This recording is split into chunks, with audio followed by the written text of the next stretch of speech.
Well, good morning, and thank you so much for having me here today. We really appreciate the Marshall Institute tackling the topic of the moon, which we see as the next logical location for both public and private activities to focus on.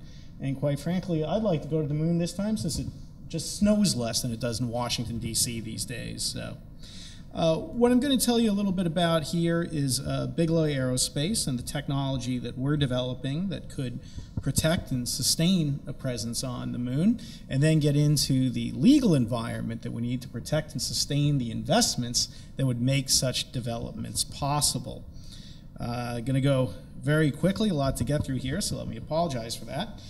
Bigelow Aerospace is developing expandable habitat technology. I'll go through some more of the details later on, but let me just quickly say that this technology provides greater volumes than traditional rigidized structures, enhanced protection from radiation, enhanced protection from physical debris, and protects you from the greatest threat that space projects face: budget cuts.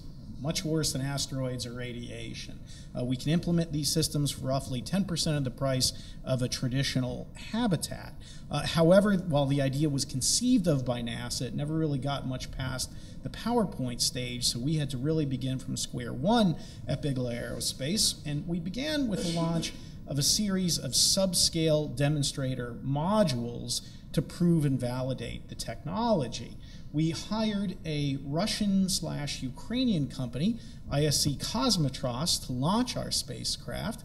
They were taking the SS-18, designated Satan by NATO, the old backbone of the Soviet nuclear arsenal, removing the warhead, putting on a commercial fairing, and using these rockets for commercial space launch. Literally a swords into plowshares story. And since it was a nuclear missile, it had been built already, the price was right. You just had to take off the warhead, and we were good to go.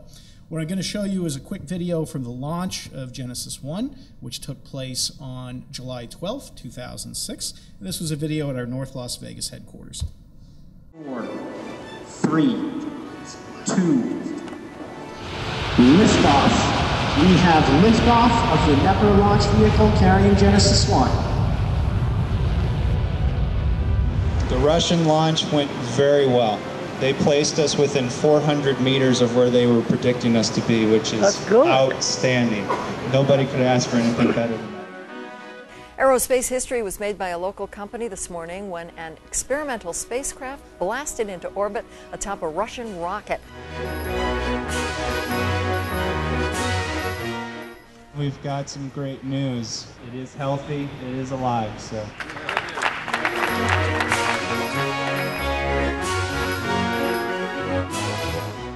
Because we were on an active Russian nuclear missile base, they did not want us bringing a bunch of cameras or videos over.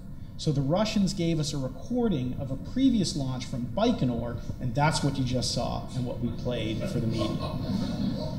I loved that idea because I'd seen that launch and I knew it would go very, very well, and the media would probably be too stupid to check to see if anything got to orbit anyway.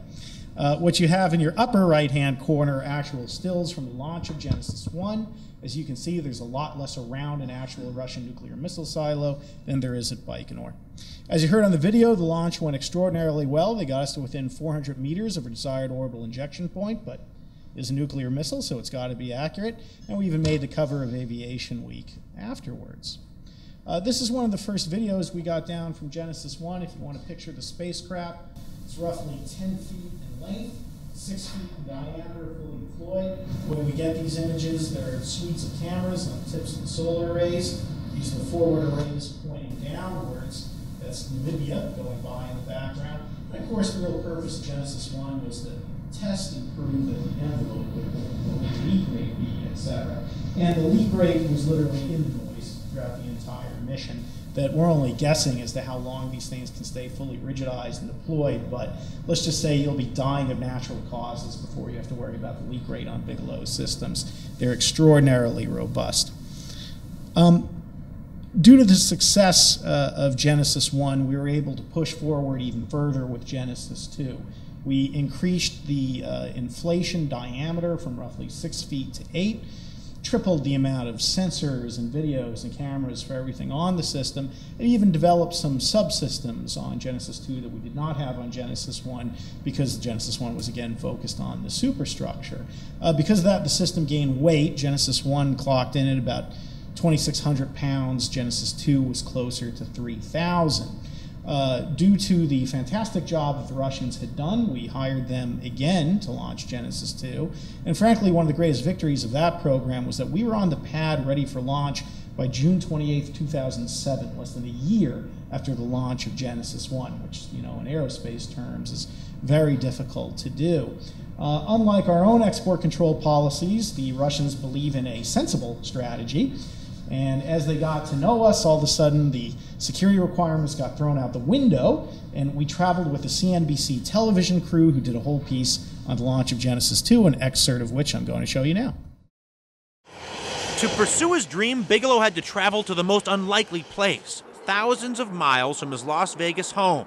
It's an area never photographed or visited by Western media until now. This is Russia's Yasny military base, located near the Kazakhstan border. Yasny was ground zero during the Cold War, a Soviet missile facility designed to bring mass destruction to the U.S. Well, I can remember when all these missiles, were feared in the 1950s. We didn't know from moment to moment sometimes because of the rhetoric that was going on from Washington and Moscow as to, it was during the time when everybody had bunkers, you know, they had the bomb shelters. Yasny is still a military base, but it's now home to the Russian aerospace company Kosmotros. Old enemies, now partnering up. But here we are at a military base, and they're actually hosting us and launching our spacecraft. Bigelow has come here to conduct a critically important test launch intended to prove his prototype, Genesis 2, can actually work. He eventually hopes to deploy several inflatable structures like this, 50 feet long, 22 feet in diameter, big enough for a team of 10 people to spend days or even months floating in zero gravity. These vessels are probably the wave of the future. So as opposed to the fake videos, for the launch of Genesis 2, we had the CNBC folks on top of our hotel, the Ritz-Carlton of Siberia, and they had their cameras pointed down to the field, and this is an actual recording of the launch of Genesis 2, which took place on June 28th, 2007. There it goes. Whoa. Yeah.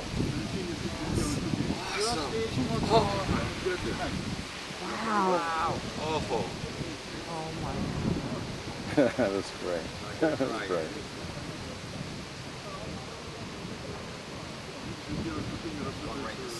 Yeah. There it goes. It's going to be just about reaching speed of sound now. There it goes. Go, baby, go. We like to say at Bigelow Aerospace, reducing the world's nuclear arsenal, one rocket at a time. So, 2 down, couple to go. And this is one of the first high-res images we got down from Genesis 2. And let me say, if Bigelow Aerospace's only purpose was to develop lunar habitats, we would still be doing exactly what we've done up to this day in terms of developing the technology, testing and validating in LEO on the way to the moon. So this technology, while we've got concepts for LEO operations, is extraordinarily applicable and useful for lunar development. As a matter of fact, the very idea of expandable habitats was initially developed to take astronauts to Mars. So we're eager to bring this technology full circle. One quick launch anecdote. We got back from the successful launch of Genesis 2 from Moscow late on a Thursday. Friday morning, my wife was throwing up, took her to the doctor, found out she was pregnant. 9 months later, we have this little guy. Proud father, I'm sending out the picture. He's not even 12 hours old here to all my friends. And later, the Russians send me back this photo. It's Photoshop, but they did such a good job of fooling everyone. My father-in-law came bursting into the hospital room and said, "How can you put my grandson in a metal collar? He's going to break his neck." And all my friends at Johnson Space Center were like, "Why do the Russians even have baby spacesuits?" Animals are we dealing with at Roscosmos, where they had an infant program? And don't publicize this because I've done nothing to dissuade NASA that wasn't the case. So. Our next launch will be the BEAM, the Bigelow Expandable Activity Module, which nominally will be traveling to the International Space Station on CRS-8, which is a Falcon 9, in the summer of 2015. So we're busy preparing for this launch. Everything is on schedule. And this will be the first time that an astronaut will step inside an expandable habitat. That will be a big moment for the program, a big moment for the technology, and we're particularly excited about what this says in terms of NASA endorsing the company and working with Bigelow Aerospace and endorsing the technology, in terms of integrating it into what is the crown jewel of not just the American human spaceflight program, but the global human spaceflight program with the International Space Station. The way this will work is the beam will be inside the trunk of the Dragon spacecraft. The Canadian arm will remove the beam from the trunk and take it over to the aft port of Node 3, where it will be connected and pressurized. I was under the impression that it would take several hours for the beam to actually go through the inflation period, if not more, but according to the NASA animators, you just screw it in, and jiffy pop, boom, it's done. So, certainly hope it goes that smoothly in real life. The beam is the stepping stone to the BA330, which is our full-scale habitable module, sort of our Model T, which has really been in development going back to 2007 and even further. As the name indicates, these modules will provide roughly 330 cubic meters of internal volume. Each can operate as an independent space station, although as you see in this artist's conception, they can be ganged together, and each module can support a crew of up to 6. Again, we've had versions of this technology under testing for over a decade. The beam will be a nice step forward, and we're looking forward to beginning crewed operations with BA330, hopefully in the not too distant future. Now, while that artist's conception had LEO, again, we are very excited about the applicability of the technology to beyond LEO exploration, specifically the moon. And this technology offers a variety of advantages that are critical for lunar exploration, development, and settlement. First off, of course, the obvious one, volume. This is almost a tent-like technology where, again, it's compacted in a rocket bearing, expands out in orbit, and you're good to go. Radiation, and this should not be underestimated. This is really why NASA is so fascinated with the technology. That when you hit a metallic structure with solar flares, you get a nasty secondary radiation effect or scattering effect. Whereas with expandable systems, because they're essentially non-metallic, you substantially reduce that effect. Physical debris. A lot of people, when they picture an inflatable or an expandable system, they say, oh, don't take out the scissors or a pin, it's going to pop. Nothing could be farther from the truth. The way I like to tell people is, if you were being shot, would you rather have aluminum in front of you or a Kevlar vest? I vote the Kevlar vest. We've actually done side-by-side hypervelocity impact testing, where we'll take some of the International Space Station's micrometeorite orbital debris layer, some of ours, goes right through the ISS stuff and stops on ours. So we are actually superior to a traditional metallic system when it comes to physical debris. You get a mass savings, and I mentioned the money savings previously. And these are actually models that we developed and that you can still see at our facility. I think we lent some to the American Museum of Natural History as well, that shows utilizing these habitats for surface applications. There you see bags of regolith covering one of the habitats for concepts similar to what we've already heard about today. However, if you are going to make a significant investment like this, it's not only radiation, but lawyers that you have to worry about. And again, Mr. Bigelow is very focused on the future of lunar development, but that has to be protected in a legal and a policy sense.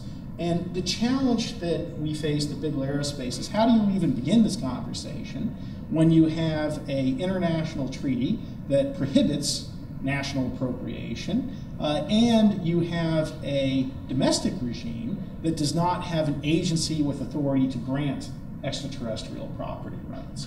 And the hook that we decided to pursue, because we've gone through it once with the Genesis 1 system, is a FAA payload review request. while there is no domestic entity that controls property rights beyond low Earth orbit, for you to launch anything commercial, a domestic entity must receive a launch license and or payload review from the FAA's Office of Commercial Space Transportation. We have gone through it once ourselves. So that provides the perfect vehicle to have this discussion, to engage, and to move the ball forward. And at the end of the year, we filed our request to launch and place a Bigelow habitat on the moon.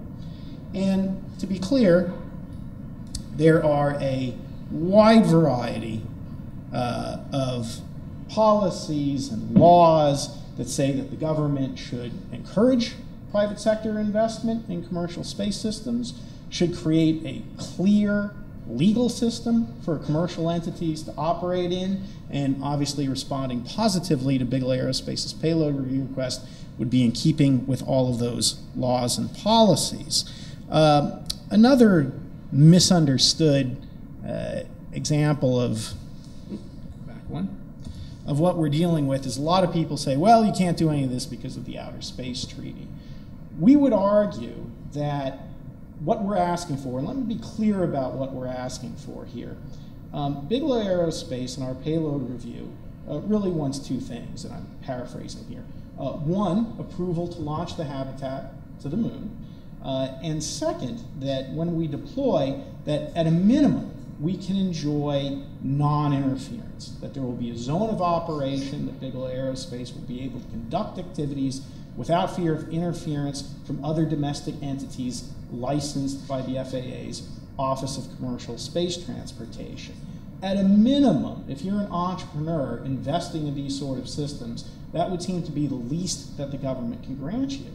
And the FAA essentially already does this. An example would be that there are laws that would prevent a launch license from being granted for anyone who would come within 200 kilometers of a manned or a mannable object, specifically the International Space Station.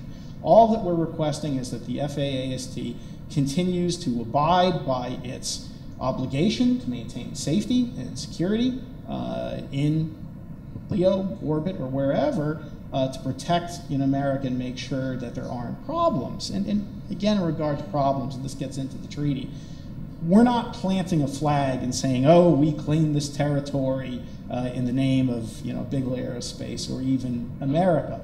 All that we're asking for at this point is for a regulatory regime where the FAA will not issue launch licenses that could cause harmful interference, where you'd have different domestic entities on top of each other or interfering with each other. That in no way is national appropriation, does not violate the Outer Space Treaty, and if people have specific questions about the Outer Space Treaty, I can go through the specific aspects. But doing so is actually in keeping with the Outer Space Treaty, which demands non-interference, which demands supervision of a country's private sector entities, that they be safe and in conformance with the treaty. So what we're doing is actually in keeping with the treaty, and we would argue a positive response to our payload review request would not only be in keeping with the treaty, but to do otherwise would be to abdicate the United States' obligations under the Outer Space Treaty.